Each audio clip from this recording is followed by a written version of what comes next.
Bonsoir. Je vous propose de regarder aujourd'hui quelques cartes du continent africain. Ce continent, pour des raisons historiques, a longtemps été, comme on dit, le précaré des Européens et de la France en particulier, en tout cas pour l'Afrique de l'Ouest et du Nord. Or, depuis quelques années, les États-Unis montrent par leur intérêt pour ce continent qu'ils ont désormais une vision stratégique. Alors essayons de faire la synthèse.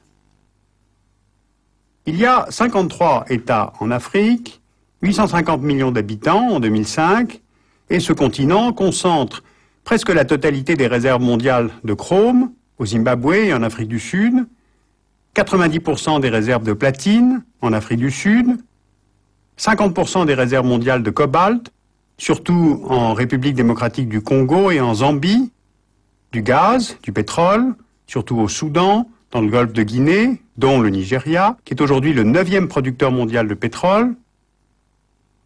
On trouve aussi d'importantes réserves en or, diamants, manganèse, du cuivre, du fer, de l'uranium, du charbon. Donc, ce continent est riche, et donc il est logique qu'il intéresse les Américains. En mai 2000, d'ailleurs, le Congrès des États-Unis a adopté l'AGOA, c'est-à-dire African Growth and Opportunity Act, qui est une loi sur la libéralisation des échanges et la croissance en Afrique.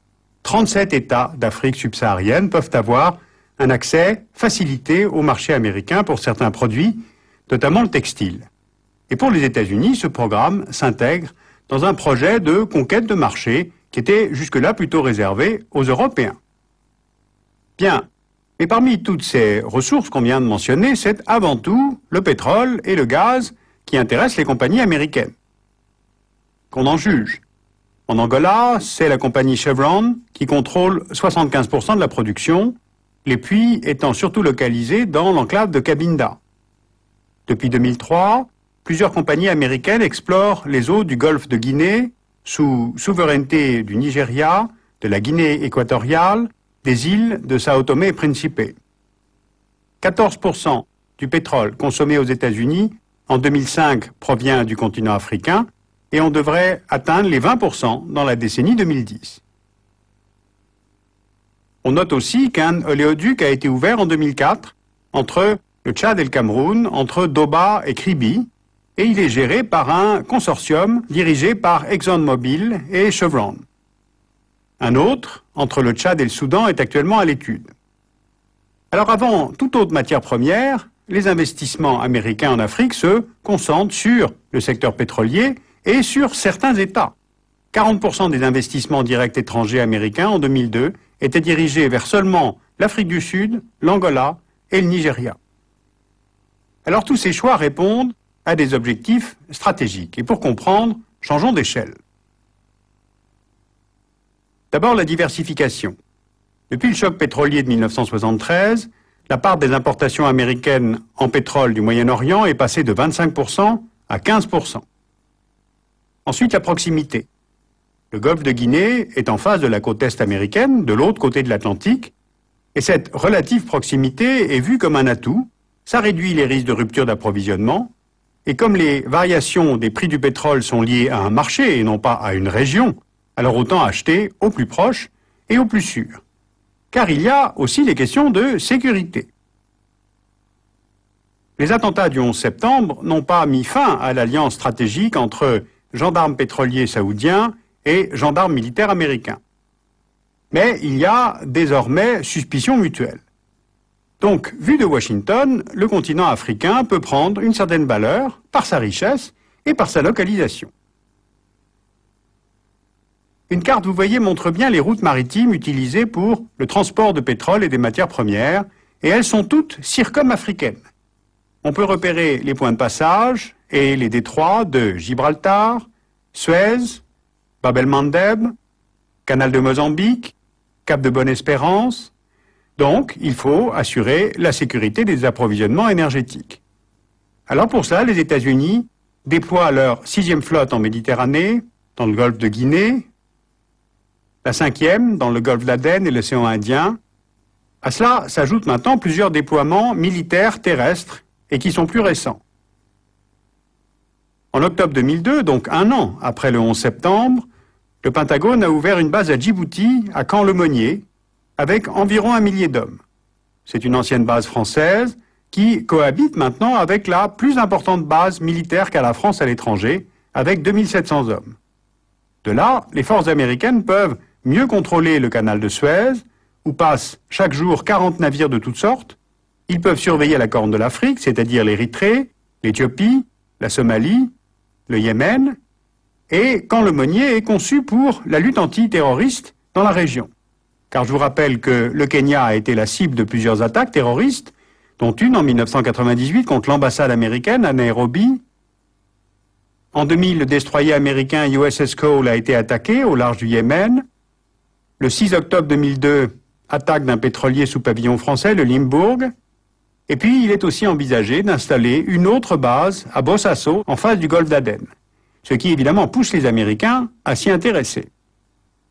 La diplomatie américaine a également obtenu, en décembre 2002, des facilités d'accès aux aéroports éthiopiens et aux ports d'Érythrée. Et puis maintenant, de l'autre côté, dans le golfe de Guinée, il y a un autre projet de base à Sao Tomé et Principe. Et puis enfin, les États-Unis ont réorganisé leur programme d'assistance militaire en Afrique depuis le printemps 2002. Alors concrètement, cela veut dire qu'en plus de la formation de forces armées africaines à des missions d'interposition et d'assistance humanitaire, ce nouveau programme, qu'on appelle ACOTA, inclut désormais un entraînement offensif. Par exemple, en mars 2004, une opération a été menée par des troupes du Mali, du Tchad, du Niger, de l'Algérie contre le groupe salafiste pour la prédication et le combat qui opère dans cette région du Sahel. Le groupe est soupçonné d'avoir des liens avec Al-Qaïda et plusieurs tonnes de matériel, des moyens aériens et de protection et une unité spéciale liée à la CIA ont été mises à la disposition par l'armée américaine pour réaliser cette opération interafricaine. Alors le continent africain ne faisait pas partie des priorités de Washington. Eh bien, l'interventionnisme énergétique et militaire des États-Unis s'y est développé et en très peu de temps. Et cela semble entrer évidemment en concurrence avec l'influence de la France. La France est l'une des anciennes grandes puissances coloniales.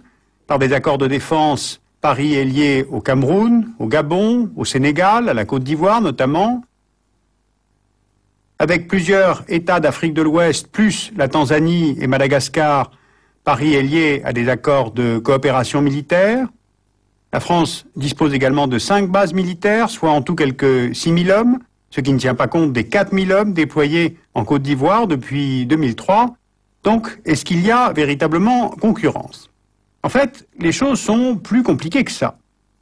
D'abord, Paris a peu à peu mis en place des accords de coopération à vocation régionale et non plus en bilatéral. Il y a aussi un cadre multilatéral d'action, comme l'ont montré les interventions françaises en République démocratique du Congo, dans le cadre de la politique étrangère de l'Union européenne en 2002, ou bien dans la crise ivoirienne en 2003, elle agit sous mandat de l'ONU. Et s'il y a rivalité, elle ne porte pas tant sur qui assure la stabilité de certains États africains, mais sur ce que l'on peut faire de cette stabilité, c'est-à-dire les réseaux commerciaux, les investissements, l'accès aux ressources, et bien sûr l'outil essentiel de la langue, c'est-à-dire la francophonie dans le cas de l'Afrique de l'Ouest. Alors que retenir de ces quelques éléments ?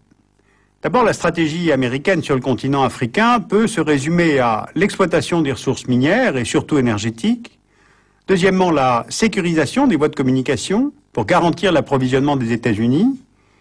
Troisièmement, une telle orientation géographique et sectorielle des investissements fait qu'ils ont peu d'effet sur la croissance en Afrique. Pour être plus précis, sur le développement des Africains. Ce continent est riche, mais les Africains ne le sont pas. Et puis, il y a une piste de réflexion qu'il faudra creuser, c'est qu'il ne faut pas négliger l'influence grandissante des mouvements protestants américains évangélistes auprès des chrétiens d'Afrique. Alors, pour conclure, sachez que s'opère une réflexion sur les causes de l'échec des Américains en Somalie en 1992, et une autre qui est conduite des deux côtés de l'Atlantique sur cet échec majeur de la France, de l'Europe, des États-Unis et des Nations Unies de n'avoir pas su empêcher le génocide au Rwanda et sur ce qu'il conviendrait de faire si une autre crise de cette extrême gravité se profilait à nouveau.